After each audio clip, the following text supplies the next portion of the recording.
terminar algunas cositas de glucólisis, ¿sí?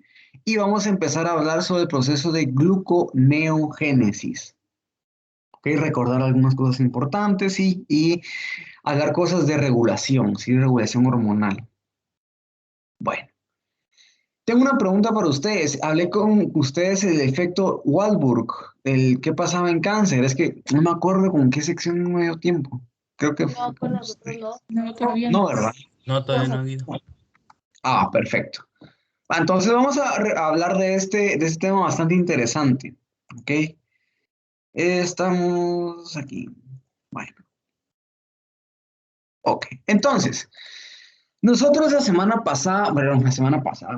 la clase pasada hablamos sobre glucólisis, hablamos sobre las 10 enzimas o los 10 procesos que se llevan a cabo en glucólisis para generar piruvato, ATP, NADH e intermediarios metabólicos. Bueno, eso está clarísimo. Lo interesante es que en cáncer se da se llama reprogramación metabólica, ¿sí? A mí en lo particular me encanta, me llama mucho la atención cómo las enfermedades causan una reprogramación en el metabolismo. Por ejemplo, cáncer es una de ellas. Me encanta, por ejemplo, cómo la diabetes genera reprogramaciones metabólicas. Eso me parece muy interesante. En el caso del cáncer, podemos ver que también, vean, las células cancerosas presentan un metabolismo alterado. En el caso de una célula normal, una célula sana, nosotros ya vimos que la glucosa, sí, va a ser obtenida por receptores GLUT de varios tipos. ¿Cuál es el único dependiente de insulina? A ver, recordemos. GLUT4. El 4. GLUT. Muy bien.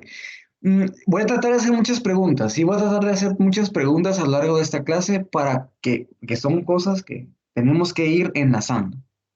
Bueno, glucólisis. Sí, glucólisis generamos piruvato, ATP, NADH, intermediarios metabólicos, ¿sí? El piruvato en condiciones normales pues puede irse a la mitocondria a generar muchísima energía. ¿Ok? Bueno, esto ocurre de forma natural. En el caso de células cancerosas, sí, en caso de células cancerígenas, hay una reprogramación total de metabolismo. Primero, porque va a haber una activación de la vía PI3K. ¿Se acuerdan que la vía PI3K era la causante de la secreción de receptores GLUT4? O en general de todos los GLUT, ¿sí? De todos los transportadores de glucosa. Lo interesante es que al tener tantas mutaciones en las células cancerígenas, pues se van a dar activaciones de este tipo. Primera cosa interesante, vamos a tener mucha recepción de glucosa, ¿sí? Va a haber un catabolismo acelerado de glucosa en células cancerígenas. Va a haber mucha obtención de glucosa. Van a haber factores que van a acelerar glucólisis como la activación de los genes MYC, ¿sí? Es una vía de señalización interesante. Y el gen HIF. ¿Alguien ha escuchado del gen HIF antes? Yo no. ¿No? ¿A alguien le suena? No. No. ¿No? Bueno, les cuento. Los descubridores del gen HIF fueron ganadores del Premio Nobel de Medicina hace 2 años. Sí, bueno, tal vez ustedes están ¿en qué? En el colegio, tal vez, 2019. Entonces, fueron los descubridores del gen HIF los ganadores de este premio Nobel. ¿Por qué es tan importante el gen HIF? Porque describieron que el gen HIF responde a hipoxia, ¿sí? Y responde a activación de la vía PI3K, que está activa en cáncer. El gen HIF activa enzimas glucolíticas. Por lo tanto, vamos a tener una aceleración de glucólisis. Además de esto, pues una producción masiva de piruvato. Lo interesante del gen HIF es que a su vez va a inhibir enzimas, eso lo vamos a ver despuesito, va a inhibir enzimas que se encargan de pasar el piruvato del citoplasma a la mitocondria. Por lo tanto, el metabolismo mitocondrial va a estar inhibido por parte en estas células. ¿Qué le va a quedar al piruvato? Hacer lactato, ¿sí? Y a este efecto se le conoce como el efecto Warburg, que es una glucólisis acelerada seguida de la producción de ácido láctico, aún en presencia de oxígeno. ¿Por qué? Porque dijimos que ¿cuándo íbamos a producir ácido láctico? En En condiciones procesos aeróbicas. anaeróbicos. En procesos anaeróbicos, ¿sí? Pues actividad de alta demanda energética, de corta duración, que pues impedía la oxigenación adecuada de los tejidos. Pero en el caso de cáncer, sí va a haber oxígeno, ¿sí? ¿Qué es lo que pasa? Que se va a ver una aceleración de glucólisis, producción de ácido láctico aún en presencia de oxígeno, ¿ok? Este es el efecto Warburg, o como lo pueden llamar en otros lugares, una glucólisis aeróbica, ¿ok? Bueno, entonces, ¿qué va a disparar el gen HIF? Pues la hipoxia. La hipoxia activa el gen HIF y esto va a causar la adaptación metabólica, incrementando las enzimas glucolíticas. Al final de cuentas, ¿sí?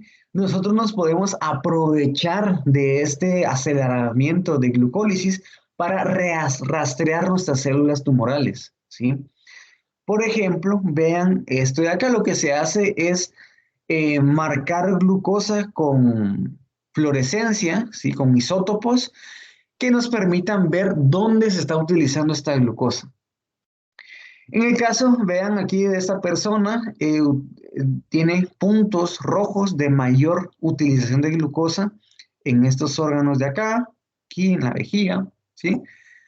Y pues también nos sirve para rastrear, bueno, seguramente esta persona tiene una metástasis generalizada de su cáncer primario, ¿verdad? Bueno, también nos sirve esta aceleración en glucólisis para rastrear puntos cancerígenos o puntos tumorales pre y post-terapia. Por ejemplo, vean esta persona. Antes de la terapia tenía tumores a nivel hepático, a nivel renal, ¿sí? ¿Qué pasó después? Después de la terapia, pues tuvo metástasis en la vejiga, ¿sí? Entonces, ¿qué quiere decir? Que este tratamiento no funcionó, seguramente este cáncer es resistente a esta terapia y tendremos que cambiar terapias, ¿sí? Esta es una técnica muy utilizada, es la técnica PET, ¿sí? Bueno, entonces pues nos Dios. podemos, ¿sí?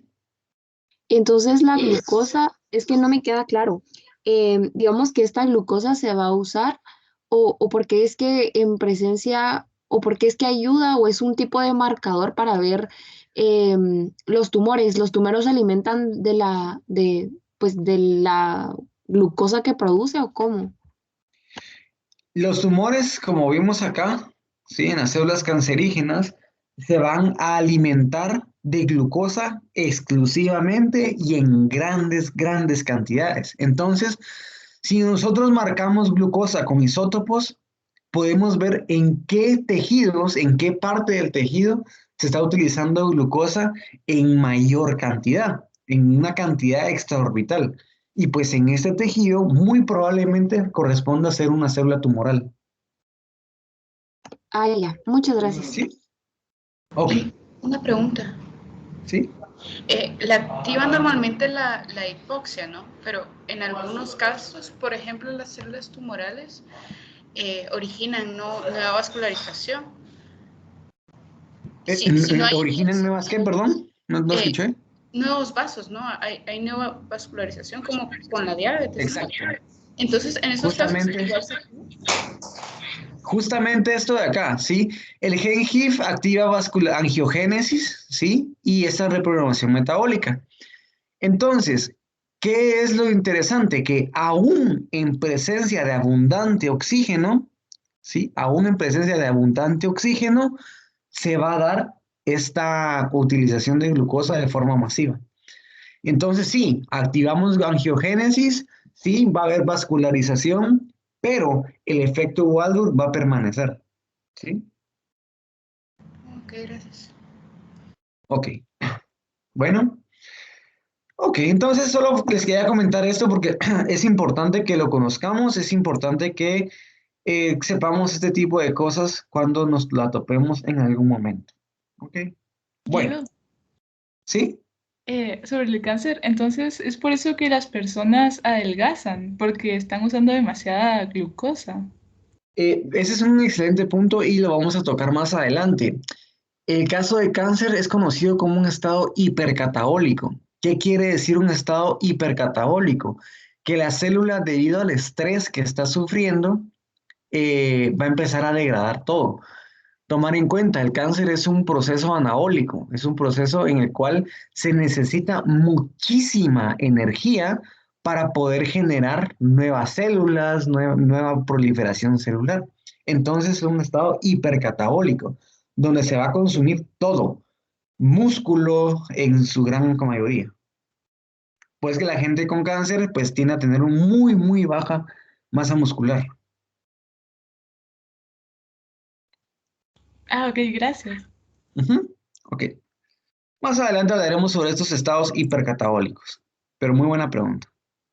Bueno, entonces, regresando a nuestra glucosa, ¿qué ocurre normalmente cuando hay alta concentración de glucosa? Vean, cuando aumenta la concentración de glucosa, aumenta la concentración de insulina, ¿sí? Aumenta la concentración de insulina, la insulina recibida por los receptores tirosina quinasa, se activa la vía PI3K, ¿sí? Y se da la secreción de los receptores de glucosa dependientes de insulina. ¿Ok? GLUT4. Bueno, vean estas imágenes. La de la izquierda me parece genial. Tenemos cómo es que se va a dar la variabilidad en la concentración de insulina, glucosa y lactato, ¿sí? A lo largo del tiempo después de la alimentación. La línea punteada corresponde al tiempo de alimentación. Y después las horas post alimentación. Entonces, cuando comemos, vean, nuestros niveles de glucosa son pues, óptimos, son normales y boom, tenemos un pico de glucosa, ¿sí? Obviamente, estamos consumiendo alimentos, tenemos carbohidratos en algún punto, ¿sí? Bueno, junto con el pico de glucosa que tenemos, un aumento en la concentración de insulina, ¿sí? Y junto con todo esto, vean quién aumenta, lactato, ¿sí? ¿Por qué creen que el lactato va a aumentar? Porque no hay demanda de energía. Exacto, no hay demanda energética. Estamos sentados comiendo. ¿Qué hacemos después de comer? Pues descansamos, nos dormimos, ¿sí? No hay demanda energética. Por lo tanto, la concentración de lactato, boom, sube ligeramente. ¿Ok? Bueno, ya estamos con eso. Ahora quiero mostrarles esta otra imagen, que es cómo es que se va a dar la variabilidad de glucosa e insulina a lo largo de nuestro día normal, ¿sí? Desayuno, almuerzo y cena. En el desayuno, vean, en el desayuno desayunamos, boom, glucosa arriba, insulina arriba. A lo largo del día, pues de la mañana, pues que hacemos, recibimos clases, vamos al gimnasio, hacemos algo, y esto hace que nuestro nivel de glucosa vaya disminuyendo. Nuestro cerebro está activo, nuestros órganos están activos, por lo tanto, pues vean, disminuye. Después en el almuerzo, a la hora más o menos, aumenta la glucosa, aumenta la insulina. Y así se mantiene constantemente, la insulina baja, porque baja la glucosa, y después tenemos nuestra cena. En la cena ocurre algo curioso. Después de la cena, obviamente, pico de insulina, pico de glucosa. Y vean qué pasa con la glucosa desde que nos dormimos hasta el día siguiente. Vean. Vean cómo es el comportamiento. Pues es dentro del rango normal, ¿sí? Vamos a tener, aquí está la concentración de glucosa, vean. Pero ¿quién cae en picada? Insulina, ¿sí? Les pregunto, ¿cuál es el valor normal de glucosa?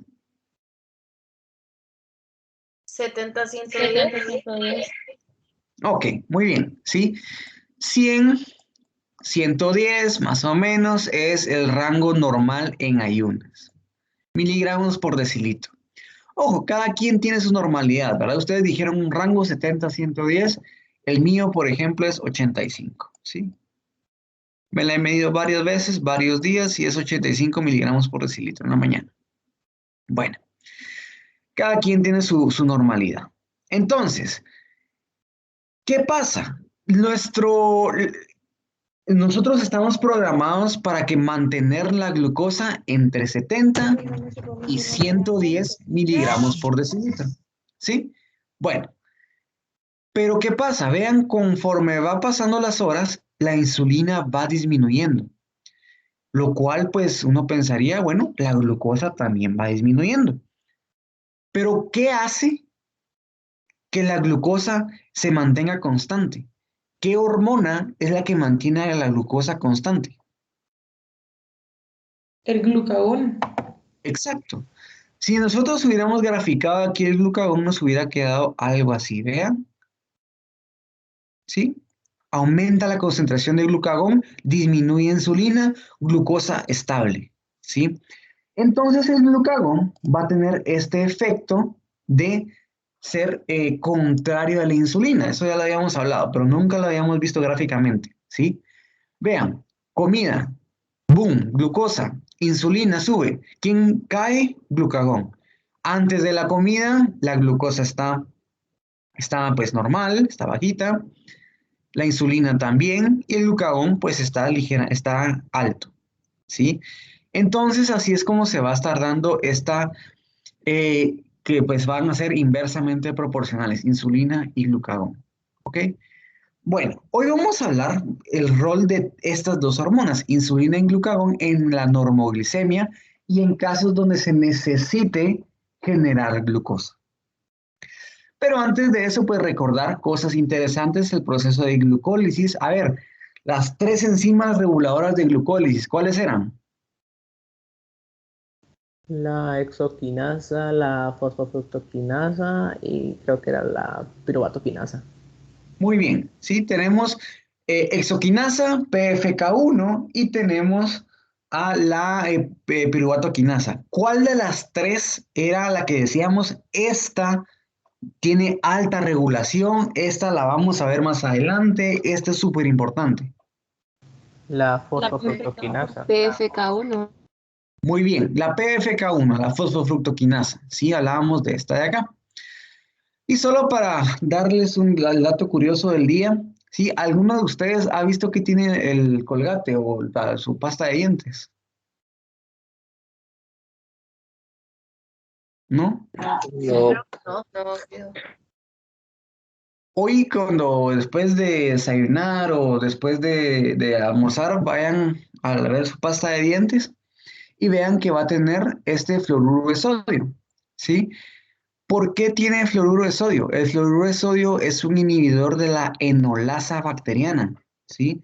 Entonces, la pasta de dientes inhibe el proceso de glucólisis bacteriano, haciendo que la bacteria no tenga forma de generar energía y muera, ¿sí?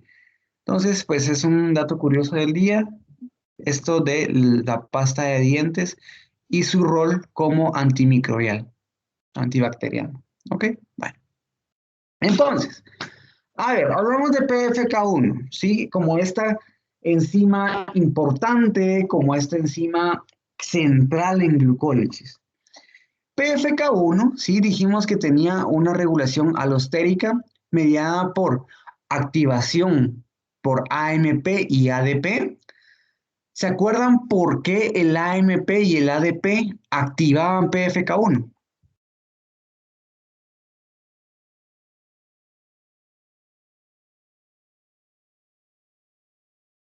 ¿Sí se acuerdan?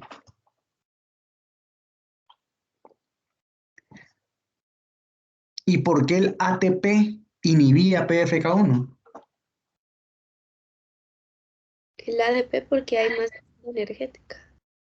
Exacto. AMP y ADP pues son sinónimos de demanda energética. Por lo tanto, activamos la vía glucolítica, tenemos que hacer glucólisis, tenemos que hacer energía. ¿Ok? Y el ATP pues es un indicador, las altas concentraciones de ATP son indicadores de no demanda energética, por lo tanto, ¿para qué vamos a estar degradando glucosa, ¿sí? Bueno, o acelerando los procesos degradativos de glucosa. Bueno, y vamos a tener otro regulador alostérico que es la fructosa 2,6 bifosfato, ¿sí? Que ese es un regulador positivo, alostérico positivo de la PFK1. Hoy vamos a hablar muchísimo sobre esto, más adelante, ¿ok? Y teníamos otro regulador que es el citrato. El citrato, pues, es un intermediario metabólico importantísimo en el metabolismo aeróbico, que cuando está acumulado quiere decir no hay demanda energética, bueno, inhibamos PFK1. Bueno, también tenemos el caso de la piruvatoquinasa. Sí, piruvatoquinasa dijimos que que era importante en glucólisis. En el caso de piruvatoquinasa va a tener dos formas de regulación. Una mediante modificación covalente, que lo ven a la izquierda de su pantalla, y otro mediante regulación alostérica a la derecha. ¿Sí? El caso de modificación covalente, ¿sí? Se va a dar únicamente en hígado. Pregunto, ¿por qué va a haber una modificación covalente de piruvatoquinasa en hígado si dijimos que el hígado no iba a hacer glucólisis normalmente? ¿Cuándo el hígado hace glucólisis? Para atender tal vez las reservas de glucógeno, ¿o no? Ok, en este caso, aquí mencionaron algo interesante, el glucógeno. Ok, vamos a ver. En el caso del hígado vamos a hacer glucosa, vamos a ver, esta es glucosa, vamos a hacer glucosa 6-fosfato, y en el caso del glucógeno, aquí, a partir de acá, podemos hacer glucógeno. Ok, ok. El resto, ¿qué va a pasar? El hígado sí va a hacer glucólisis. ¿Y cuándo va a hacer glucólisis? Bajo casos de hiperglicemia. ¿Ok? Cuando hay hiperglicemia, el hígado va a hacer glucólisis. ¿Por qué? Porque se acuerdan que el hígado tenía receptores GLUT2, ¿sí? Que tienen baja afinidad por la glucosa, y además de eso está presente la glucoquinasa, que pues tenía baja afinidad por la glucosa. Pero ¿qué pasa cuando la concentración de glucosa es alta? Muy alta. Pues el hígado empieza a degradar glucosa, ¿sí? A hacer glucólisis, que no es normal, no es normal, pero pasa bajo ciertas condiciones. ¿Ok? Entonces, necesitamos una forma de regulación de piruvatoquinasa, que no siempre va a estar activa en el hígado. Entonces, piruvatoquinasa va a tener dos formas, una forma fosforilada inactiva y una forma desfosforilada activa. ¿Ok? Bueno. ¿Cómo pasamos una a la otra? Cuando hablamos de modificación covalente, yo les conté que pasábamos de una forma desfosforilada a una forma fosforilada mediante quinasas. Un ejemplo es la pKa, ¿sí? Esa es una quinasa, es una fosfoquinasa. ¿Y qué les conté? Les dije también que las quinasas estaban bajo control de glucagón. ¿Cómo? Ya vamos a ver. Sí, vamos a ver. Tal vez la próxima semana hablamos de esta vía de señalización. El glucagón activa la vía de las quinasas, ¿ok? Es una fosforilación dependiente de ATP. Entonces, piruvatoquinasa, cuando hay glucagón, ¿cuándo va a haber glucagón? ¿Hiperglicemia o hipoglicemia? ¿Cuándo? En hipoglicemia. Hipoglicemia, glucagón, activamos quinasas, inactivamos a piruvatoquinasa. Tiene sentido, ¿sí? No tiene, o sea, tiene muchísimo sentido inactivar a piruvatoquinasa, que es una enzima glucolítica, cuando hay baja concentración de glucosa. Muy bien, perfecto. Ahora, ¿qué pasa cuando hay hiperglicemia? Cuando hay hiperglicemia tenemos insulina. La insulina, les comenté, ¿se acuerdan? Que activa la vía de las fosfatasas, específicamente esta fosfatasa que se llama fosfoproteína fosfatasa, la PP. La vamos a hablar muchísimo aquí en adelante, ¿sí? La fosfoproteína fosfatasa es activada por insulina y es una fosfatasa que desfosforila, ¿ok? Por lo tanto, va a desfosforilar a piruvato quinasa activando a piruvato quinasa, ¿ok? Activando la vía glucolítica, ¿ok?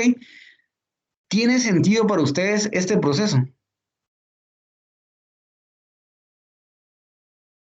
¿Sí? ¿No? Sí, ¿No mucho? ¿Me lo podría repetir? Es que se me trabó la compu. Ok, con gusto. A ver, estamos en hipoglicemia, glucagón, activamos la vía de quinasas. Las quinasas van a fosforilar a piruvato quinasa inactivándola.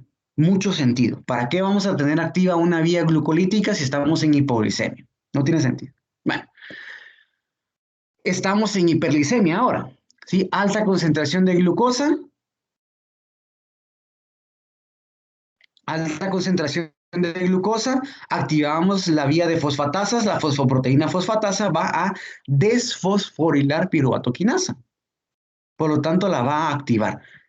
Estamos en hiperglicemia, vamos a tener recepción de glucosa por GLUT2, perdón, glucoquinasa, glucólisis, ¿sí? Tiene sentido activar piruvato quinasa, ¿sí? ¿Ahora sí? Gracias. Ok. Ahora bien, el Guido, piruvato quinasa, ¿sí?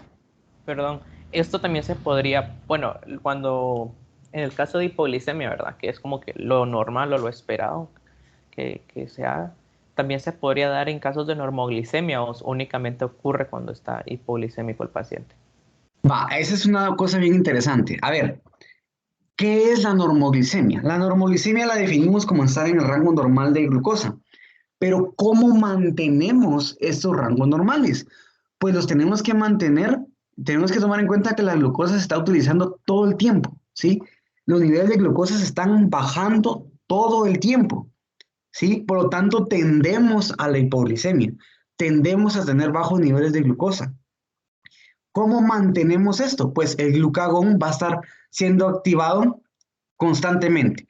Por ejemplo, vamos a ver acá, vamos a poner aquí una gráfica. Aquí, aquí. Aquí tenemos rangos de normoglicemia. ¿Ok? Bueno, ¿qué pasa en nuestro día? En nuestro día normalmente vamos a tener esto de acá. Vamos a estar en este punto de normoglicemia. Pero ¿qué pasa? Nosotros nos levantamos, nos ponemos a estudiar, nos ponemos a trabajar. ¿Qué empieza a hacer? Pues empezamos a bajar nuestra concentración de glucosa. ¿Ok? Baja, baja, baja, hasta un punto donde está muy baja y por lo tanto comemos o empezamos a hacer glucosa. ¿Sí? Sí, sí, sí y así. Así está en nuestro día normalmente, ¿sí? ¿Qué pasa? Vamos a ver acá con el glucagón. El glucagón lo vamos a encontrar aquí más o menos, ¿sí? Más o menos. Entonces, cuando el nivel está en niveles óptimos, está bien, pues vean, pues va a estar bajito. Conforme empieza a bajar la glucosa, ¿qué empieza a hacer el glucagón? Aumentar, ¿sí? Empieza a aumentar. Aumenta, aumenta, aumenta. Cuando la glucosa empieza a subir, disminuye el glucagón. Glucosa empieza, vean, empiezas a bajar la glucosa, empieza a subir glucagón de nuevo. Vean, así están los niveles de glucagón. Siempre va a mantener la glucosa dentro del rango 100-70, ¿ok? Que es el rango clínico, el rango de guías, que es de normoglicemia, ¿ok? ¿Queda claro eso? Sí, ya Entonces, entendí completamente. ¿sí? O sea que, Entonces, ujú, perdón. ujú. Yo ¿Habla? solo Sí, no, tenía claro. como que esto de que, obviamente, la verdad, sí tendemos a la hipoglicemia porque tampoco, o sea, los niveles altos de glucosa en sangre no son buenos. Entonces, el organismo, por eso cuando hacen la glucosa postprandial, ¿verdad? Porque Ujú. tienen que, a las 2 horas, según vi las gráficas que nos mostraste anteriormente, a las 2 horas más o menos, hora y media, ya empezaba a disminuir la glucosa. Entonces, en este caso, el glucagón lo que hace es, bueno, ya hay mucha glucosa, hay que empezar a bajarla para que no sobrepase el Exacto. rango, y cuando ya empieza a bajar mucho, es como que, bueno, aquí parémosla, porque si no, pues también se nos cae el paciente, ¿va? Entonces, Exacto. es como que tiene esa capacidad de comprender o estar entre los rangos. Ya comprendí. Exacto. ¿Y quién regula todo esto? Pues lo regula el páncreas, ¿sí? El páncreas tiene sensores de glucosa, ¿sí? Que nos van a decir, bueno, ya es suficiente, ya podemos iniciar el proceso de gluconeogénesis, bueno, ya no, empecemos a utilizar glucosa para hacer glucólisis, ¿sí? Guido, tengo una duda. ¿Sí? ¿Cómo es que funciona entonces el ayuno intermitente? Muy buena pregunta y me la preguntaron igual en la sección anterior. Denme chancecito y les voy a poner una gráfica de eso, ¿ok? Ok, gracias. Ahorita se los voy a poner.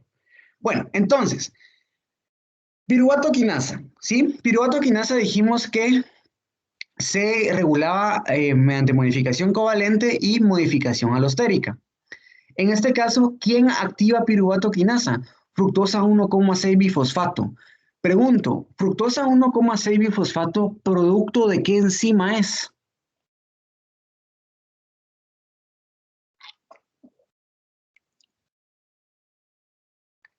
A ver, ¿quién está acá produciendo fructosa 1,6 bifosfato? PFK1. Exacto, PFK1. Entonces, si PFK1 está activa, vamos a generar el producto y el producto es un activador de piruvato quinasa. De esta forma, aseguramos que el proceso glucolítico se dé completamente, ¿sí? Bueno, ¿quién inactiva piruvato quinasa? ATP, ya hablamos, tiene mucho sentido, no hay demanda energética. Otro inactivador es acetil-CoA. El acetil-CoA es el producto de descarboxilación del piruvato a nivel mitocondrial y es el que inicia el proceso de metabolismo aeróbico. Cuando está acumulado, ¿qué quiere decir? No hay demanda energética. Y ni vamos acá. Ácidos grasos de cadena larga, pues también van a inhibir este proceso de glucólisis. ¿Ok? La alanina también va a tener un efecto. Más adelante hablaremos de por qué esto de acá. ¿Ok? Bueno. Porque la alanina, vamos a ver que es un proceso gluconeogénico. Y cuando está en altas concentraciones en citoplasma, quiere decir, bueno, voy a hacer glucosa. Entonces no tiene sentido consumirla. Okay. Bueno, vamos a ver esto más adelante. Los destinos del piruvato, pues ya vimos esto de acá, esto ustedes ya lo saben, ¿sí? Y quiero mencionarles ahora algo interesante relacionado con el lactato, ¿sí? Con lactato deshidrogenasa, que es el ciclo de Cori, ¿sí? El ciclo de Cori es un mecanismo de sustento, ¿sí? Y el ciclo de Cori ocurre, es un enlace entre músculo e hígado, ¿sí? Es una relación bastante estrecha entre hígado y músculo. ¿Cuándo se va a dar el ciclo de Cori? El ciclo de Cori se va a dar bajo situaciones en las cuales haya una alta demanda energética, ¿sí? Pero esta sea de corta duración. Un ejemplo, me pongo ahorita a levantar pesas, ¿sí? Me pongo ahorita a correr, me pongo ahorita a hacer actividad física de alta intensidad, ¿sí? ¿Qué ocurre? Pues lo que va a ocurrir es que el ciclo de Cori, pues mediante el ciclo de Cori vamos a estar sustentando el músculo de glucosa, ¿sí? Músculo, muchísimas contracciones musculares que se están llevando a cabo, ¿ok? Hago glucólisis, glucosa 6-fosfato, piruvato.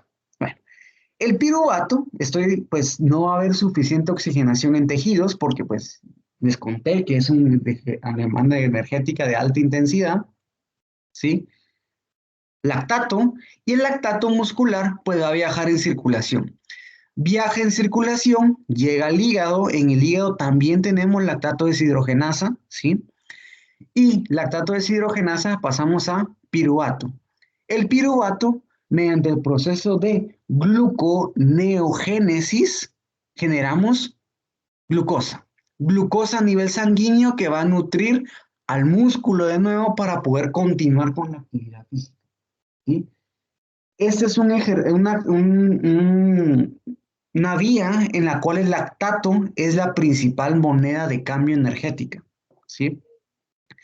Ahora les pregunto, glucólisis, el músculo, ¿cuánto ATP va a estar generando? ¿Cuánto de energía? 2. Dos. Lo genera 2 ATPs. 2 ATPs, muy bien. ¿Cuál es el problema? Que el proceso de gluconeogénesis que se va a estar llevando en hígado consume 6 ATPs. Por lo tanto, este sistema no es sustentable, no es sostenible a largo plazo. El ciclo de Cori es sustentable a corto plazo, ¿sí? En donde la demanda energética sea momentánea, en el momento, ¿sí? En de muy corta duración.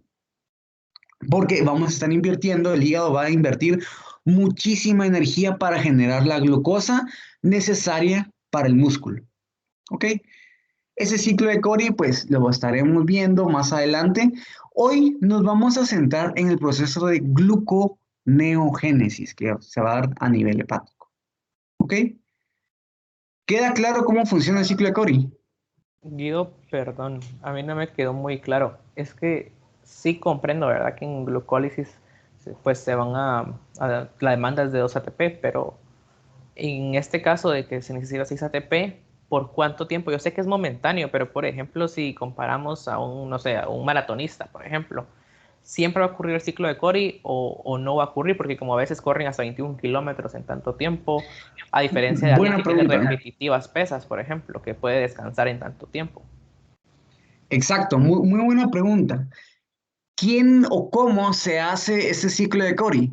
Por ejemplo, corredores de sprints, ¿sí? De 100 metros planos, 200 metros planos. Esas personas van a estar haciendo ciclo de Cori, ¿sí?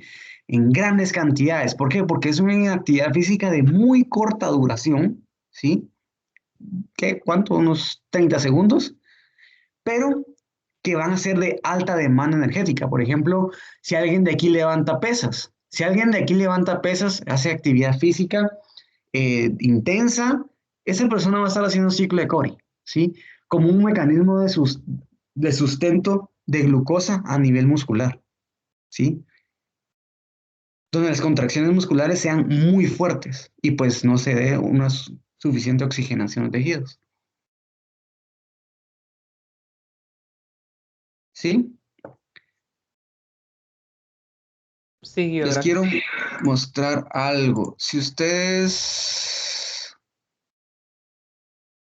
Vamos a ver acá. Vean, aquí en esta página está bastante bien explicado todo eso. Aquí nos podemos ir a carbohidratos, a gluconeogénesis. Bueno, vean acá, es lo que les conté.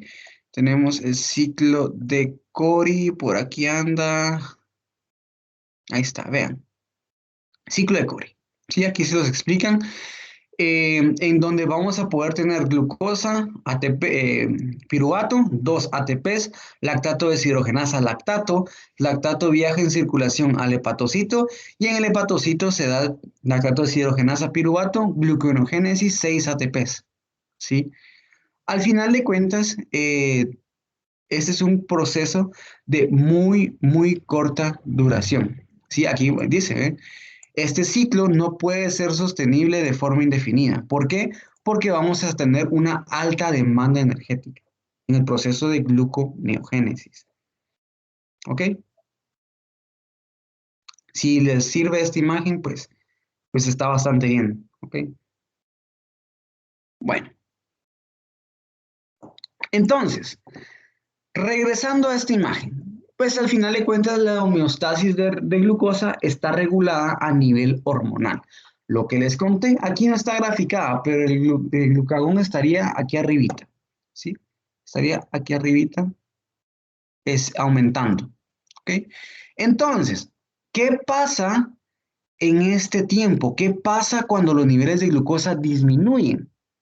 Pues al final de cuentas, el hígado utiliza precursores gluconeogénicos como la alanina, lactato, piruvato y glicerol. Esos son los 4 precursores gluconeogénicos bueno, la alanina de músculo, piruvato y lactato de otros tejidos, glicerol de tejido adiposo, para generar la mitad más o menos de la glucosa necesaria, de la normoglicemia. La otra mitad, ¿de dónde viene? Del glucógeno, ¿sí? La otra mitad viene del glucógeno. Al final de cuentas, mantenemos a la glucosa en niveles óptimos y esta glucosa puede ser utilizada en su gran mayoría, ¿por quién? Por el cerebro, ¿sí? El cerebro va a utilizar la mayoría de esta glucosa. El resto, ¿quién lo utiliza? Tejido cardíaco para hacer contracciones musculares, tejido, otros órganos para realizar sus funciones, ¿sí? Entonces, al final de cuentas, el hígado va a estar utilizando esto de acá. ¿Qué pasa con el ayuno intermitente? ¿Qué pasa con estas dietas que existen? Vamos a hablar de ellas pues, más detalladamente a lo largo que vayamos viendo las diferentes rutas metabólicas. Pero, ¿qué pasa en una dieta, un ayuno intermitente donde dejo de comer 16 horas? Creo que son, no sé, 12, 16 por ahí. ¿Cuánto es? ¿Alguien sabe? 12. 12, 6 ¿verdad? horas. Anda entre 12 y 16. Conozco gente que hace 12, otros que hacen 16. Bueno, ¿qué se está haciendo acá? Aquí se están produciendo o lo que está forzando es la gluconeogénesis. ¿Cuál es el problema del ayuno intermitente? ¿De dónde obtenemos alanina? Del músculo. Va a empezar a haber procesos de degradación muscular. Cosa número 1. Cosa número 2, glicerol, tejido adiposo. Sí, y eso es lo que se busca. Dicen, bueno, voy a disminuirme voy a bajar de peso. La disminución de peso es uno, por pérdida de masa muscular y segundo, por pérdida de tejido adiposo. ¿Ok? Porque el glicerol es una fuente energética. Y pues los ácidos grasos también van a ser fuente energética.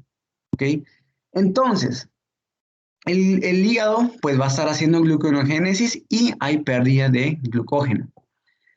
¿Cuál es el problema? Que estamos forzando el hígado, ¿sí? Vamos a ver que el hígado va a necesitar muchas enzimas para poder generar este proceso de gluconeogénesis. Entonces, ahí se llama carga hepática, en donde se empieza a cargar el hígado de funciones y pues eso tampoco es sano, ¿sí?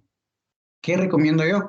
Yo siempre cuando conozco a alguien que hace ayuno intermitente, les digo, va, perfecto, pero háganse exámenes de sangre, ¿sí? De enzimas hepáticas. Es muy importante, sí, es muy importante cuidar al hígado. Si están elevadas las enzimas hepáticas, pues algo está mal, estamos forzando mucho al hígado, tenemos que cambiar de dieta, ¿ok? Es lo que siempre menciono. ¿Ok? ¿Estamos con esto? ¿Sí? Guido, ¿Sí? y con esto de la keto dieta, que únicamente es cero carbs y todo lípidos, ¿qué ocurriría? Porque Ok. no hay energía para hacer En gluconeogénesis. este caso, ¿a qué hacemos, con qué sobrevivimos, con qué hacemos todas nuestras funciones o la mayoría de funciones? Pues con lípidos, ¿sí? Ahí lo que se produce, por eso se llama dieta keto, porque se producen cuerpos cetónicos. Eso lo vamos a hablar a súper detalle después, ¿sí? Se producen cuerpos cetónicos, que los cuerpos cetónicos son combustible para el cerebro. Por eso es que la gente que hace este tipo de dietas empieza a experimentar ciertos cambios en la primera semana. Cansancio, confusión, dolor de cabeza. ¿Por qué? Porque el cerebro se está adaptando a estos cuerpos cetónicos, ¿sí? Entonces, se sobrevive a base de lípido, básicamente.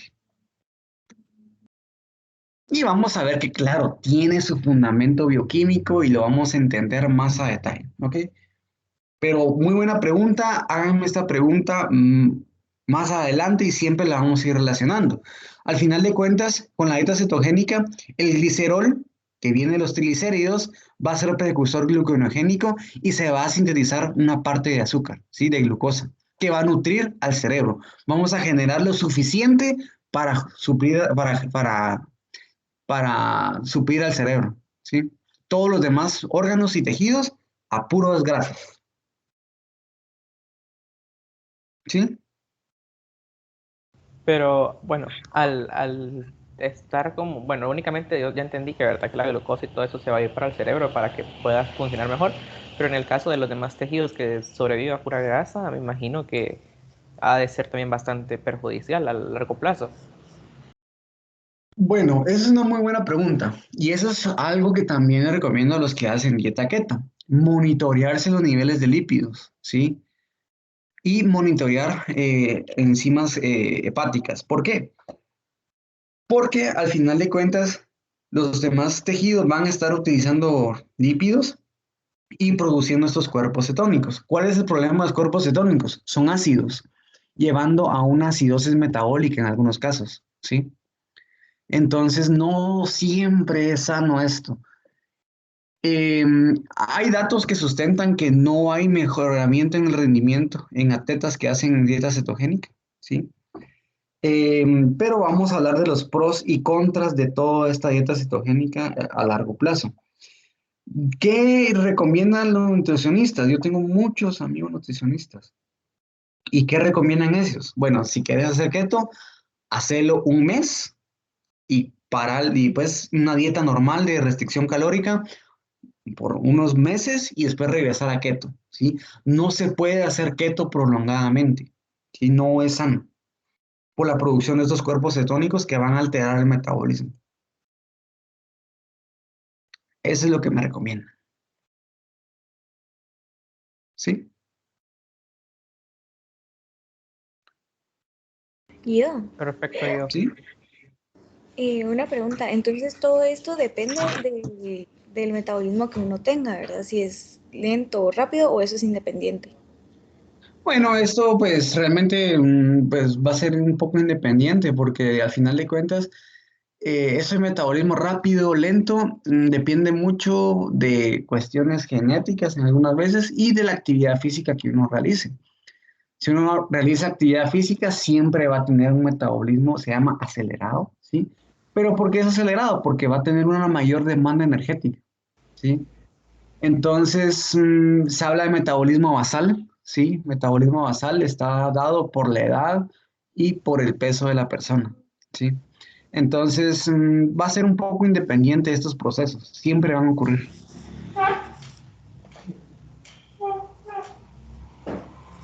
¿sí? Gracias. Bueno, ok, continuamos con esto. El hígado va a ser el órgano gluconeogénico por excelencia, ¿sí? Y pues el 95% de la gluconeogénesis la va a llevar el hígado.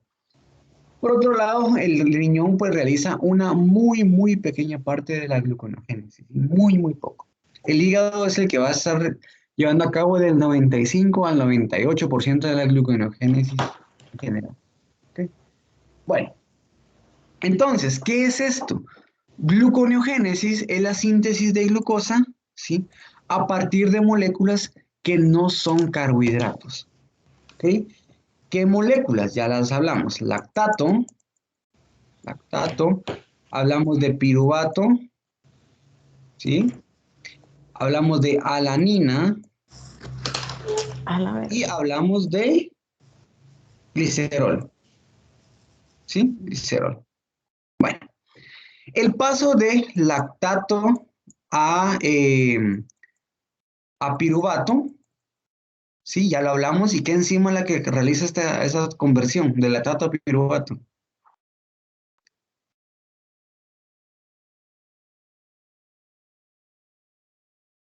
¿Cómo se llama?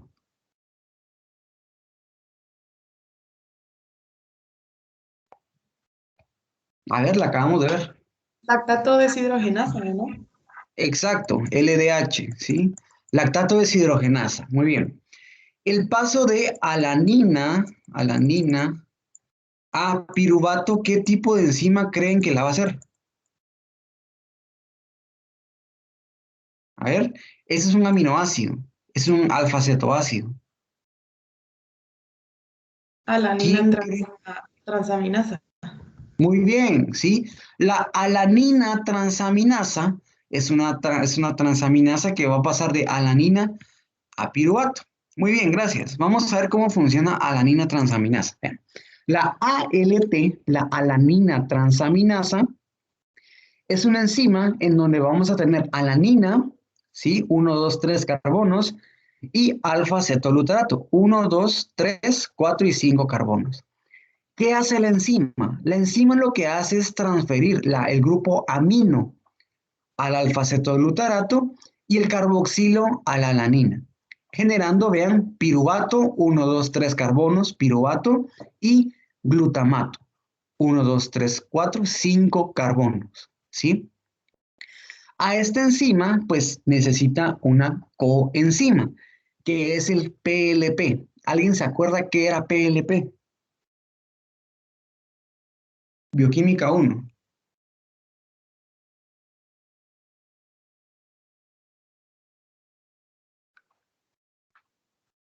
¿Qué era PLP?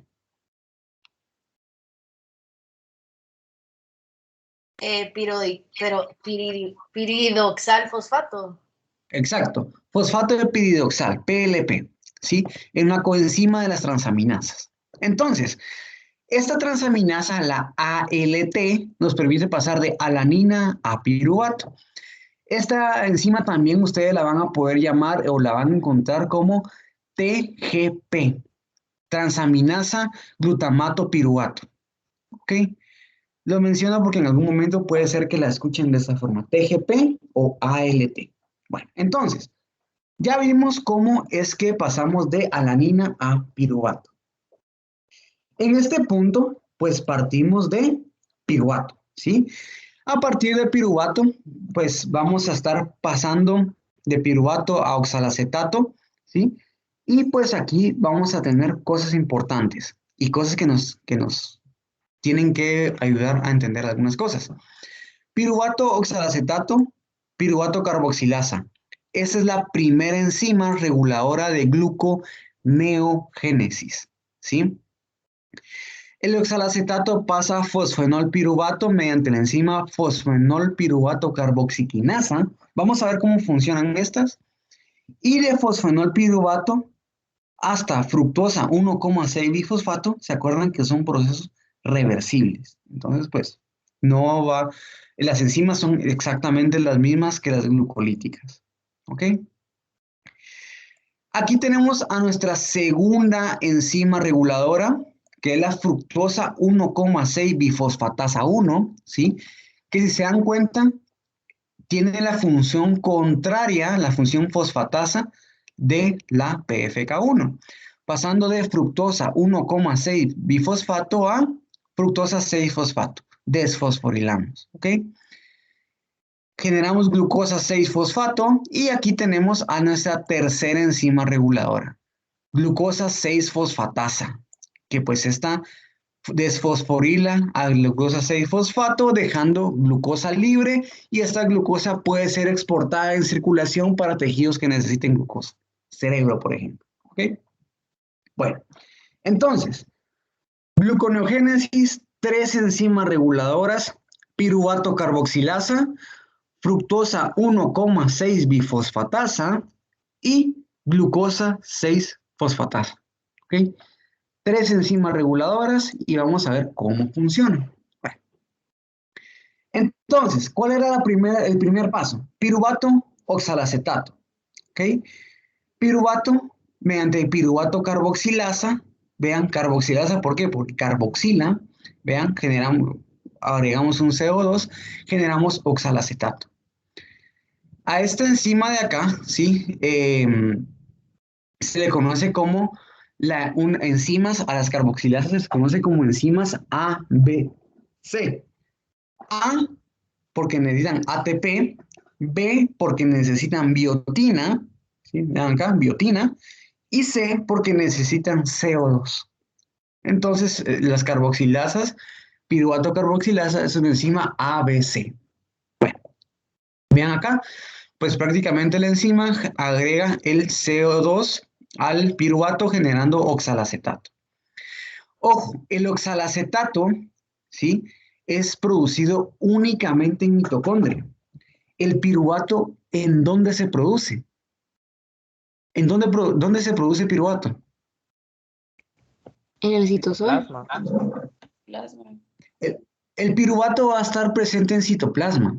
Entonces el piruvato tiene que entrar a la mitocondria. Piruvato carboxilasa va a estar en mitocondria, va a generar oxalacetato. ¿Cuál es el problema? Que gluconeogénesis se lleva a cabo en citoplasma. Necesitamos mecanismos que podamos tener y sacar el oxalacetato mitocondrial al citoplasma, ¿sí? Y pues aquí tenemos la acción de la lanzadera, ¿sí? Se llama lanzadera malato-aspartato, que es esta de aquí. Espérenme, ahorita se las pongo. Ay, Dios, ¿dónde está? Aquí está, ¿ok? La lanzadera malato-aspartato, ¿sí? Vean, aquí el lado derecho tenemos en mitocondria y el lado izquierdo citoplasma. El oxalacetato dijimos que iba a estar producido en mitocondria, ¿sí? En mitocondria.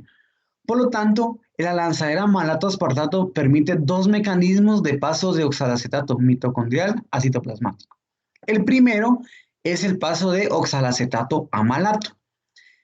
Malato mediante malato deshidrogenasa. Vean, con uso de NADH hidrogenamos el oxalacetato, se reduce, vean, cetona, alcohol, y el malato sí puede pasar por transportadores membranales de la mitocondria, ¿sí? Hay transportadores de malato. El malato, una vez en citoplasma, ¿sí? Vean, malato deshidrogenasa, vuelve a oxidar el oxalacetato produciendo NADH citoplasmático, ¿ok? Bueno, esa es la ruta 1. La ruta 2 es la mediada por aspartato. El oxalacetato puede transferirse o puede transformarse en aspartato. Esto mediado por la enzima aspartato transaminasa, que es la AST. Aspartato transaminasa, ¿sí? Vean, aspartato, alfa-cetoglutarato igual, el amino se transfiere al alfa-cetoglutarato y el carboxilo se transfiere al aspartato, generando 1, 2, 3, 4 carbonos, 1, 2, 3, 4 carbonos, oxalacetato, ¿sí? Y generamos glutamato. Y esto es reversible mediante PLP. Entonces, vean, oxalacetato, aspartato, por mediante la enzima aspartato transaminasa, o como lo van a ver, TGO en algunos casos, transaminasa, glutamato, oxalacetato. Bueno, entonces estamos acá. Aspartato, hay transportadores de aspartato, ¿sí? A nivel de mitocondrial. Y pues el aspartato puede pasar de mitocondria a citoplasma.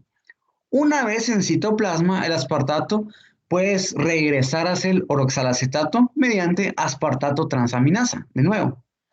Y este oxalacetato citoplasmático ya es utilizado en gluconeogénesis, ¿ok? Esta es la lanzadera malato-aspartato. Ahora les pregunto, es una pregunta que bien podría ser una pregunta de un parcial. ¿Cuál de esas dos vías creen ustedes que es la favorable en procesos gluconeogénicos? ¿La vía 1 o la vía 2? ¿La ruta 1 o la ruta 2? ¿La vía de malato o la vía de aspartato? ¿Cuál creen que va a ser la beneficiaria, la que se va a dar en mayor frecuencia?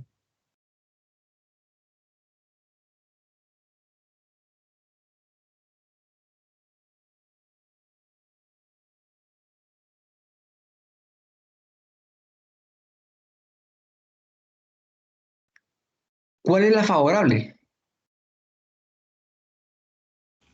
Tal vez la de malato, ¿Por qué? Tal vez la vía 1. porque solo es de agregarle hidrógeno. Ok, va por ahí la cosa. Quiero que nos fijemos en algo. Muy bien, es de malato, ¿sí? Es la de malato la favorable. Lo interesante es este NADH, ¿sí? Este NADH citoplasmático que vamos a estar generando es indispensable para la gluconeogénesis, ¿sí? El proceso gluconeogénico necesita NADH en un punto en específico, ¿sí? Entonces, al darle esta fuente de NADH al gluconeogénesis, estamos favoreciendo este proceso, ¿ok? ¿Que se va a dar la de aspartato? Claro que sí, claro que se va a dar, ¿sí? Pero se va a dar, por ejemplo, en casos donde se esté llevando a cabo una gluconeogénesis muy acelerada. Por ejemplo, personas diabéticas van a estar haciendo gluconeogénesis de forma muy acelerada, ¿sí? Por lo tanto, las enzimas hepáticas de de AST, de aspartato transaminasa, en sangre van a estar elevadas, ¿ok? Bueno, entonces son cosas que vamos a ir viendo más adelante, ¿ok? Bueno, entonces solo quería que, pues, conceptualizáramos cuál era la vía favorable. Ok, entonces, aquí ya vimos cómo es que se va a dar la cosa, ya dijimos, piruvato entra a la mitocondria, piruvato carboxilasa mitocondrial genera oxalacetato por la vía de malato regresa a citoplasma, malato, oxalacetato mediante malato deshidrogenasa. Aquí nos saltamos una gran lanzadera en este proceso. Bueno, en citoplasma, el oxalacetato, mediante la enzima fosfoenol piruvato carboxiquinasa, vean, lo que hace es agarrar un fosfato del GTP, ¿sí? Y descarboxilarse, generando fosfoenol piruvato, ¿ok? Ahora vean cuánta energía hemos invertido.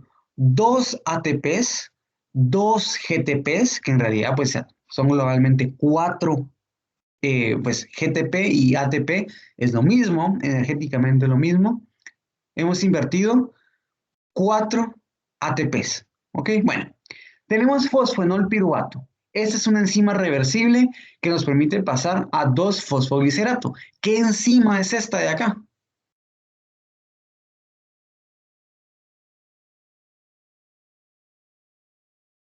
Enolasa. Es la enolasa, muy bien, es la enolasa.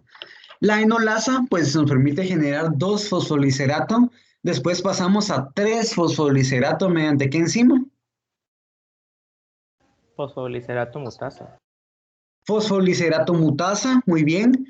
De 3-fosfolicerato pasamos a 1,3 bifosfolicerato haciendo uso de energía. Vean, 2, 4 y 6 ATPs hemos utilizado hasta el momento, ¿sí? Del proceso gluconeogénico. A ver, ¿qué enzima está acá? ¿Quién nos cataliza el paso de 3-fosfolicerato a 1,3 bifosfolicerato? Fosfoliserato. Fosfolicerato quinasa, muy bien, ¿sí? Bueno, entonces tenemos 1,3 bifosfolicerato haciendo uso de NADH. ¿De dónde viene este NADH? Pues viene de la lanzadera malato aspartato, por la vía de malato, ¿sí? Que les conté que era necesario. Generamos gliceraldehído 3-fosfato. ¿Qué enzima está acá? Gliceraldehído 3-fosfato deshidrogenasa. Muy bien, gliceraldehído 3-fosfato deshidrogenasa. Perfecto. El gliceraldehído 3-fosfato pasa a ser dihidroxiacetona fosfato, ¿sí? ¿Mediante qué enzima? Triosa fosfato isomerasa. Muy bien, triosa fosfato isomerasa y estas pueden llegar a ser fructosa 1,6 bifosfato. Condensamos a las moléculas y generamos fructosa 1,6 bifosfato. ¿Qué enzima está acá? Aldolasa. Muy bien, la aldolasa A. Muy bien. La fructosa 1,6 bifosfato, ¿sí? Se desfosforila mediante fructosa 1,6 bifosfatasa 1, ¿sí? La fructosa bifosfatasa 1 desfosforila, vean, perdemos un fosfato, generando fructosa 6-fosfato. Pasamos a glucosa 6-fosfato. ¿Qué enzima está acá? Fosfohexosa isomerasa. Muy bien. Fosfohexosa isomerasa o como está en su libro, fosfoglucoisomerasa. Bueno. Glucosa 6-fosfato, necesitamos generar glucosa libre para mantener los niveles de glucosa sanguínea normales. Glucosa 6-fosfato va a desfosforilar a glucosa 6-fosfato liberando glucosa. ¿Okay? Y así es como se da el proceso gluconeogénico. ¿Ok? Entonces, ¿cómo es que se va a dar la regulación de todos estos procesos? Si se dan cuenta aquí, en el caso de glucólisis y gluconeogénesis, la exoquinasa y la glucosa 6-fosfato perdón, la glucosa 6-fosfatasa ni siquiera las mencionan, ¿sí? Van a ser enzimas que están bajo muy poca regulación alostérica, muy poca regulación. ¿Por qué? Porque el producto que se sintetiza es indispensable para tener a la glucosa dentro de la célula y a partir de glucosa 6-fosfato nosotros podemos generar glucógeno, que es lo que vamos a ver la próxima semana. Bueno, pero realmente su regulación va a ser muy pobre. En el caso de piruvato carboxilasa, pues va a tener una regulación también muy pobre. En el caso, pues va a ser activada por acetil-CoA, ¿sí? Acetil-CoA, pues va a estar acumulado en el caso de no demanda energética, de muy baja demanda energética. ¿Se acuerdan que acetil-CoA, pues en este caso activa piruvato carboxilasa, la vía gluconeogénica, e inhibía piruvato quinasa, ¿sí? Que era la vía glucolítica. Bueno, ¿en qué quiero que centremos nuestra atención? En esto de acá, ¿sí? Esto de acá es el punto angular tanto de glucólisis como de gluconeogénesis. Por una vía, la PFK1, y por otra vía, la fructosa bifosfatasa 1. ¿Ok? Vean quién inactiva a la fructosa bifosfatasa 1. Este de acá, el regulador alostérico que mencionábamos que activaba PFK1, fructosa 2,6 bifosfato. ¿Ok? Vean esto de acá. Esta es una imagen un poco más clara, tal vez. Fructosa bifosfatasa 1, vía gluconeogénica, PFK1, vía glucolítica. Bueno, ¿quién activaba a la PFK1? ¿Quién activaba la vía glucolítica? Demanda energética, ¿sí? Demanda energética, tenemos que oxidar glucosa para generar energía. El AMP, específicamente el AMP, inhibe la vía gluconeogénica. Tiene mucho sentido. Estamos en demanda energética, tenemos que degradar, ¿sí? Tenemos que degradar glucosa. No vamos a estar haciendo glucosa, ¿sí? No tiene sentido. Por lo tanto, inhibimos a la fructosa bifosfatasa 1. ¿Ok? Bueno. Y ahorita también teníamos el caso de aquel regulador alostérico, la fructosa 1,6 bifosfato, ¿sí? Que pues esta tenía efectos alostéricos importantes. Vean, la actividad de PFK1, la enzima glucolítica, en presencia de fructosa 2,6 bifosfato, vean, aumenta, ¿sí? Aumenta la actividad. Y cuando fructosa 2,6 bifosfato está ausente, vean PFK1, no está activa. Caso contrario de la enzima gluconeogénica fructosa bifosfatasa 1. Cuando está el regulador alostérico, vean la actividad bien poca, ¿sí? Bien poca actividad. Pero cuando está ausente, boom, la actividad aumenta, ¿sí? ¿Qué quiere decir esto? Que la fructosa 2,6 bifosfato, el regulador alostérico, activa la vía glucolítica, activa PFK1 e inactiva la vía gluconeogénica, ¿sí? ¿Qué quiere decir? Que la fructosa 2,6 bifosfato va a ser un modulador de glucólisis y gluconeogénesis, ¿sí? ¿Queda claro el rol de este modulador alostérico?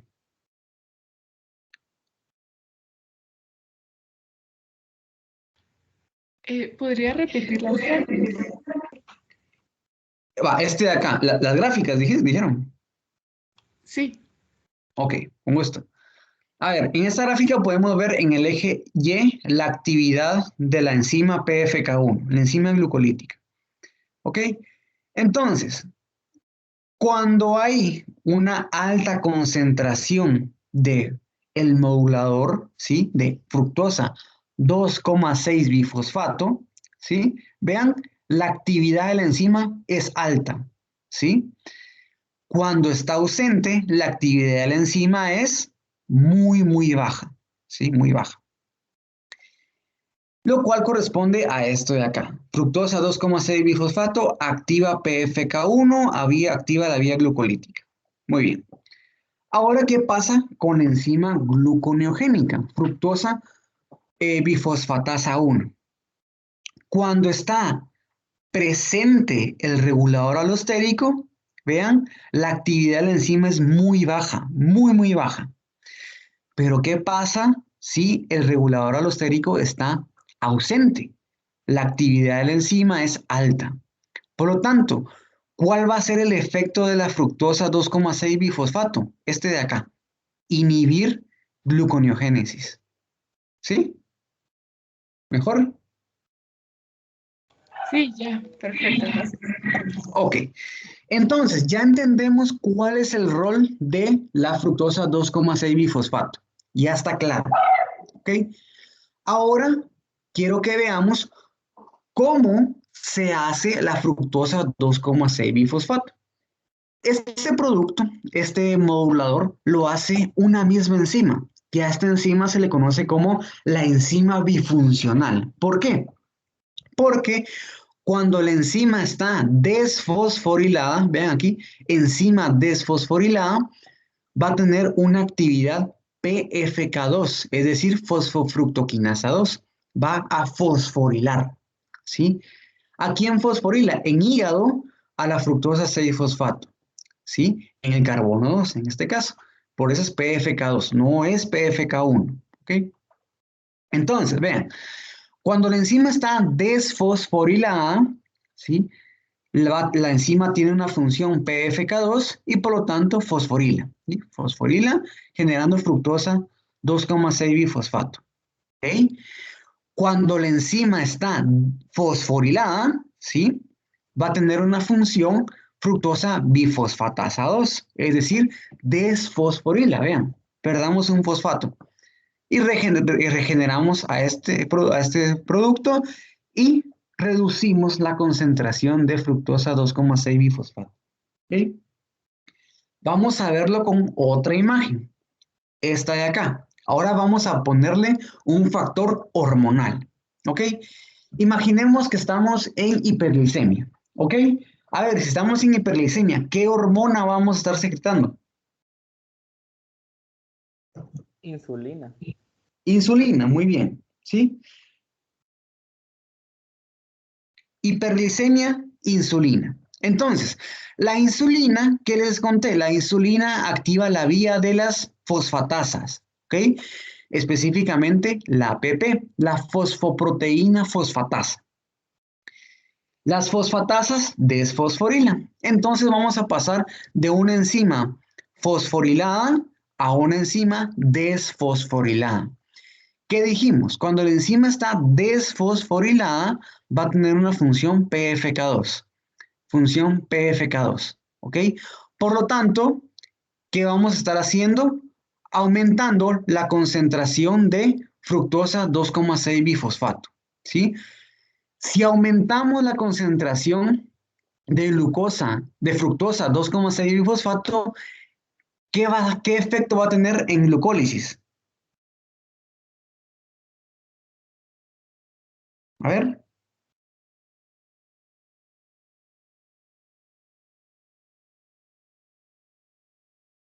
Si la ¿Qué enzima activamos, vamos a activar? Ajá, pero ¿qué enzima vamos a activar? ¿Puedes repetir la pregunta, por favor? A ver, esa es una pregunta que pues, se podría hacer bien en un examen. Si estamos en hiperglicemia, ¿sí? La concentración de PFK2, de fructosa 2,6 bifosfato aumenta, ¿sí? ¿Qué enzima modula fructosa 2,6 bifosfato? ¿Cuál va a estar activa? ¿Cuál va a estar inactiva? ¿Cuál? De glucólisis y gluconeogénesis. PFK1 va a estar activa, es decir, de glucólisis. Ajá. Y va a inactivar la de gluconeogénesis. ¿Y cuál es? ¿Cómo se llama? Fructosa bifosfatasa 1. Ok, muy bien. Entonces, ¿qué pasa? Alta concentración de fructosa 2,6 bifosfato, activamos la vía PFK1, ¿sí? Por lo tanto, activamos la vía glucolítica, inhibimos la vía gluconeogénica. ¿Ok? Estamos acá. Perfecto. Tiene muchísimo sentido en hiperglicemia. ¿Qué pasa en hipoglicemia? Baja concentración de glucosa, aumenta glucagón. Ya mencionamos por qué, ¿sí? Aumenta glucagón, activamos la vía de quinasas, esto también lo mencionamos, y las quinasas, ¿qué hacían? Fosforilar. Fosforilamos a la enzima bifuncional, tenemos, cuando está fosforilada, una función fructosa bifosfatasa 2. Fructosa bifosfatasa 2 activa y por lo tanto, ¿qué va a pasar? Disminuye la concentración de fructosa 2,6 bifosfato. Si disminuye la concentración de fructosa 2,6 bifosfato, ¿qué pasa? No, vamos a regresar aquí. ¿Qué pasa con una baja concentración de fructosa 2,6 bifosfato? PFK1 disminuye su actividad y fructosa bifosfatasa 1, que es gluconeogénica, vean, está activa. Por lo tanto, inhibimos glucólisis y estimulamos gluconeogénesis. ¿Sí? ¿Queda claro el rol de la enzima disfuncional?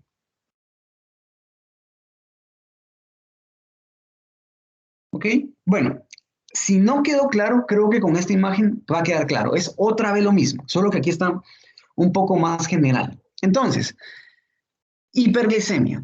Hiperglicemia e insulina. Insulina, dijimos, vía de fosfatasas. Aquí tenemos a la PP, la fosfoproteína fosfatasa. ¿Ok? La fosfoproteína fosfatasa, dijimos que va a desfosforilar. Por lo tanto, vamos a tener a una función PFK1 de la enzima disfuncional. PFK2, perdón, PFK2. ¿Qué va a hacer la PFK2? Vean aquí la flecha. Pasamos de fructosa 6 bifosfato, la flechita, a fructosa 2,6 bifosfato. Aumenta la concentración de este modulador. Por lo tanto, activamos PFK1, activamos la vía glucolítica para abajo, ¿sí? Ahora bien, ¿qué pasa si estamos, y bueno, al aumentar fructosa 2,6 bifosfato, activamos PFK1 e inhibimos fructosa 1,6 bifosfato, bifosfatasa, perdón. ¿Ok? Bueno, ahora bien, estamos en hipoglicemia. Glucagón. Glucagón dijimos que activaba la vía de las quinasas. Las quinasas fosforilan. Fosforilamos a la enzima disfuncional y cuando la enzima disfuncional está fosforilada, tiene una función fructosa bifosfatasa 2. ¿Qué va a hacer esta enzima? Veamos la flecha. Pasamos de fructosa 2,6 bifosfato a fructosa 6 fosfato. La concentración del modulador disminuye. Por lo tanto, al disminuir, ¿qué pasa? Activamos la vía gluconeogénica, ¿sí? Pasamos de aquí hacia arriba para generar glucosa y desactivamos o inhibimos PFK1, la vía glucolítica. ¿Ok? Así es como va a estar dada la enzima bifuncional, como un control hormonal. ¿Ok? ¿Queda claro ahora cómo está dada la enzima bifuncional?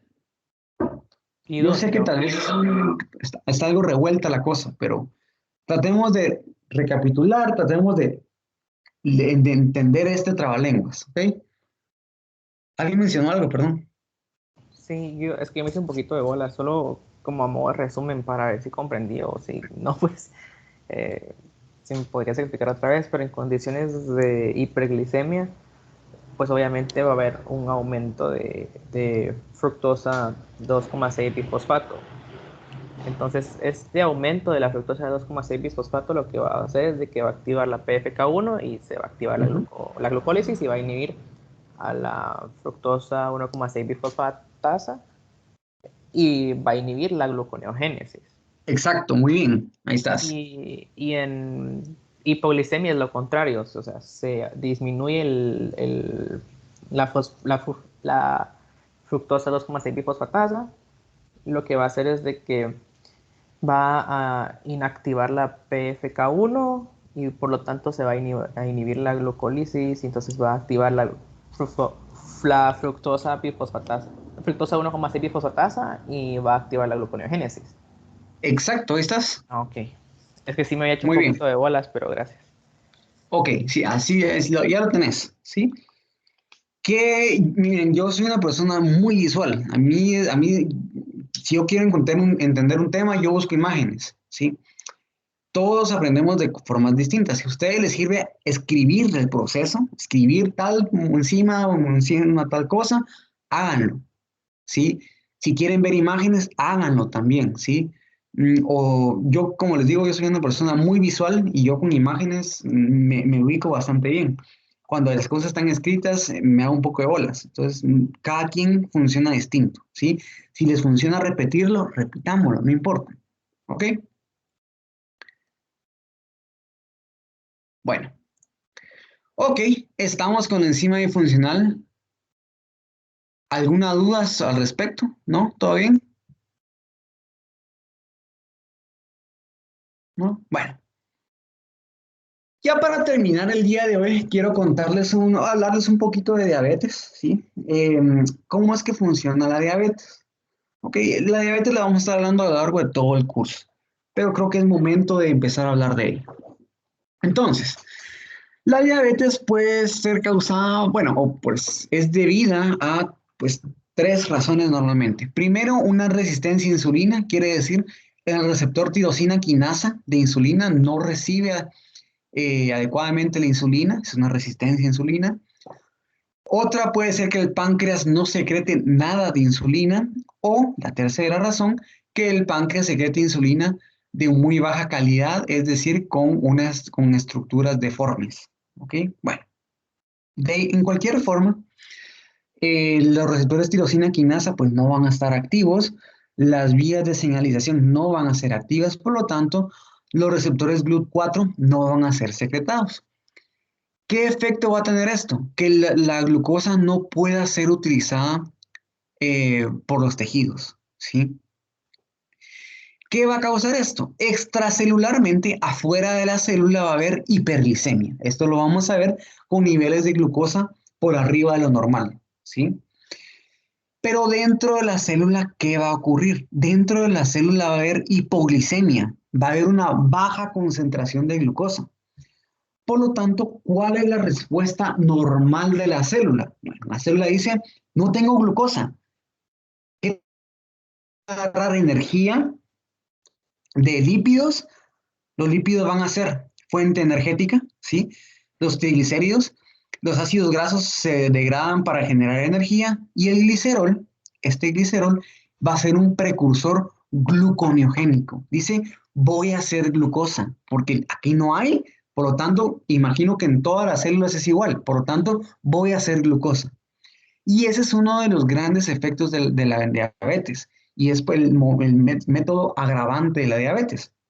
Esta hiperglicemia severa, 300 miligramos por decilitro, 250 miligramos por decilitro. ¿Por qué?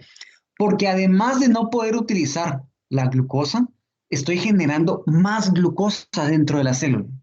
¿Ok? ¿Sí queda claro eso? Sí, Guido. Sí, Y de ahí viene el efecto de este medicamento, la metformina, ¿sí? Todos hemos escuchado hablar de metformina en algún momento.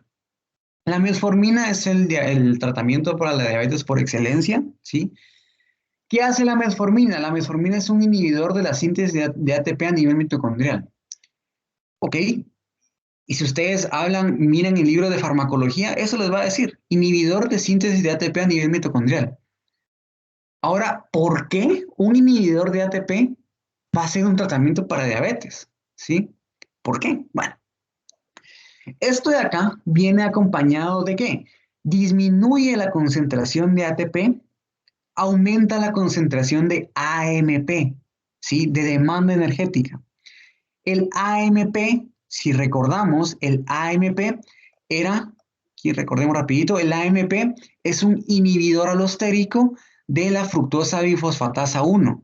Por lo tanto, el AMP va a inhibir gluconeogénesis.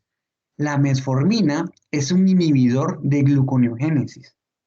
Además de esto, al no tener ATP, vean, no podemos hacer gluconeogénesis en este punto. No va a haber ATP disponible para este proceso, ni para este proceso, ni para este proceso. Va a haber una inhibición de gluconeogénesis en 4 puntos clave de la gluconeogénesis. ¿Ok? Por eso es que la metformina es un muy buen medicamento para el tratamiento de diabetes. ¿Sí? ¿Queda claro eso? Guido, ¿Sí? pero al no tener glucosa intracelular, lo que es porque, como bien preguntaba, no recuerdo quién, pero decía que se perdía como mucho peso y así creo que fue Gaby, no recuerdo. Pero en este caso, porque siempre se ha visto cuando, por ejemplo, una persona baja de peso, ya sea no con dieta y ejercicio, sino con algún trastorno como bulimia, entre otros, se le dicen como que, wow, perdiste mucho peso, tenés cáncer o algo, porque por ejemplo, tenés diabetes, porque a mi primo así le pasó, de que él adelgazó, pero adelgazó mal, porque literal está dejando de comer. Entonces todos le preguntaban que si tenía diabetes, ¿verdad? Entonces lo que pasa aquí, lo que me doy cuenta, pero no sé si estoy bien, es de que al no tener glucosa intracelular, como bien explicabas, va a tomar como que, pues, el glicerol y así.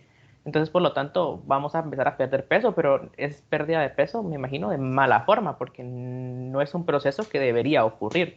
Bueno, no Por debería ocurrir supuesto. en esta situación, pues. Por supuesto, claro que sí. Aquí se va a estar dando un estado de beta-oxidación, se llama la degradación de ácidos grasos acelerada, muy acelerada.